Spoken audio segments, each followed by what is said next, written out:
Welcome to This Explainer. Today, we're diving into something that's honestly a little unsettling. We are going to look at a deeply ingrained pattern in the history of human knowledge. We're exploring why science, a field that is fundamentally, literally dedicated to the pursuit of objective truth, often ruthlessly rejects its absolute greatest pioneers. We're going to unpack this phenomenon of scientific cognitive inertia. And trust me, the reasons behind it are way closer to home than you might think. Okay, let's start with a spectacular misfire. Picture this. Linus Pauling, a true titan of quantum chemistry, a double Nobel laureate, publicly mocking a researcher named Dan Shechtman. He literally said, "There are no quasi-crystals, only quasi-scientists." It's a brilliant, if painful, illustration of the arrogance of consensus.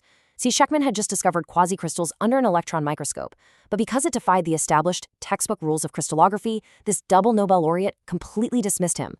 Shechtman was actually asked to leave his research group. But spoiler alert, Shechtman ended up winning the Nobel Prize for that exact discovery. So that really begs the question, doesn't it? Why does the scientific community routinely destroy its greatest pioneers?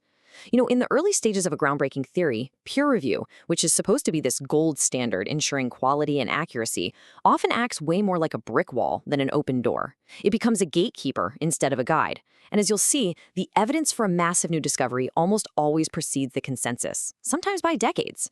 When you look back through history, you see this wild, centuries-long pattern where brilliant minds faced visceral, sometimes totally career-ending rejection before everyone finally agreed they were right. We're talking starting way back in 1628 with William Harvey, through the 1800s, right up into the 1980s. This isn't just some quirky historical anomaly from the Dark Ages. It's a persistent, recurring feature of the scientific process itself. It's absolutely staggering when you think about the sheer brutality of how peers reacted. Take 1628. William Harvey proposed that blood actually circulates through the body. The conservative medical establishment at the time, who basically worshipped ancient Greek theories, called him a quack. He literally lost medical clients over this.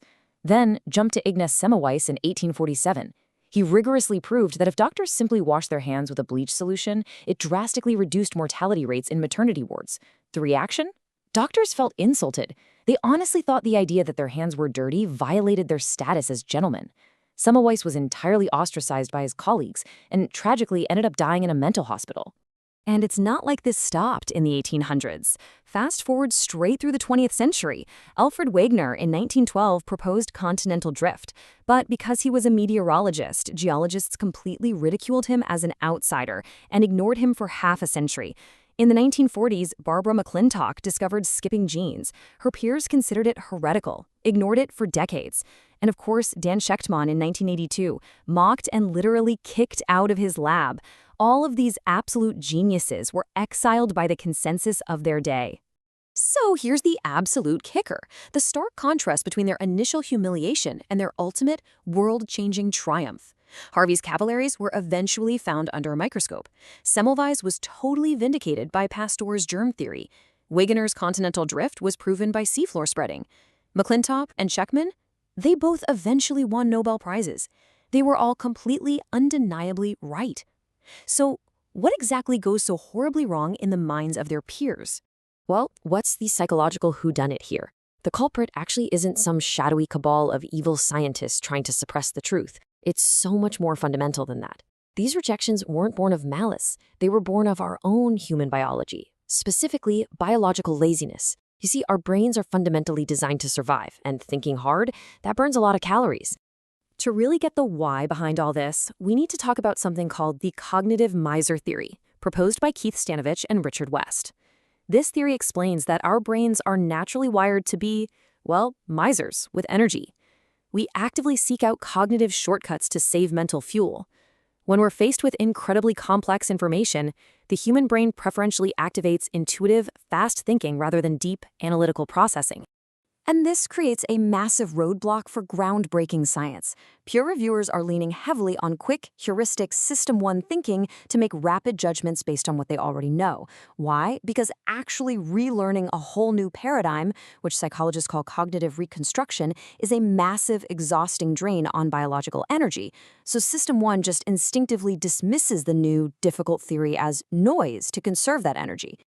Think of a scientist's existing worldview like a pre-installed, highly efficient software package on your computer. It runs super smoothly in the background. When Semmelweis proposed that invisible particles were causing disease, accepting that meant the reviewers would have to entirely uninstall their prevailing miasma theory software from their brains. That cognitive reconstruction is so costly, so draining, that the brain instinctively resists. It falls right into the paradigm trap. And this is where confirmation bias kicks in as a literal defense mechanism for that pre-installed software. To avoid the heavy cognitive load of a totally new paradigm, the brain actively protects the existing one. It seeks out evidence that supports the current consensus.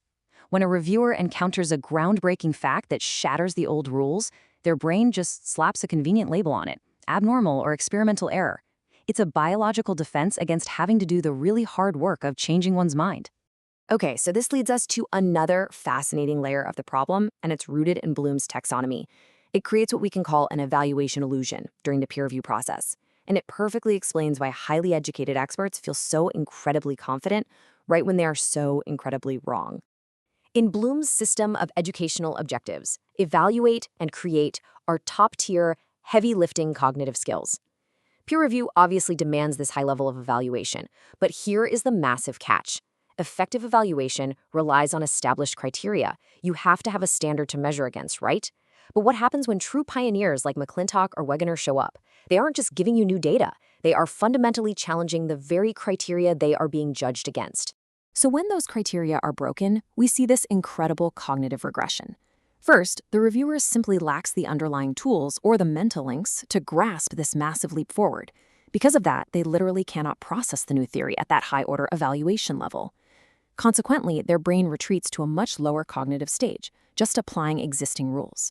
Ultimately, true evaluation dies. It's replaced by a simple comparison. If the new finding doesn't match the old textbooks, well, it's instantly judged as wrong. So, what's the big takeaway from all of this? Ultimately, we kind of need to reframe how we view the whole scientific endeavor. Science is not just this cold, strictly objective collection of formulas and pristine data. It is a messy, very human process. True scientific progress is fundamentally about humanity fighting its own biological instincts, its own cognitive stinginess, and its own cognitive inertia. It requires a really difficult process of continuous self-revolution. Now, don't get me wrong, peer review is absolutely crucial. It protects us from pseudoscience every single day. But its reliance on old hierarchies also makes it the first major roadblock to the emergence of new truths. So I'll leave you with this final thought for anyone out there bravely exploring the unknown today. Beware the arrogance of consensus. Look at this historical pattern. Look at how our brains are literally wired to reject the unfamiliar. And seriously ask yourself, what profound truths might we be completely ignoring right now? Thanks for joining me for this explainer. Keep questioning everything.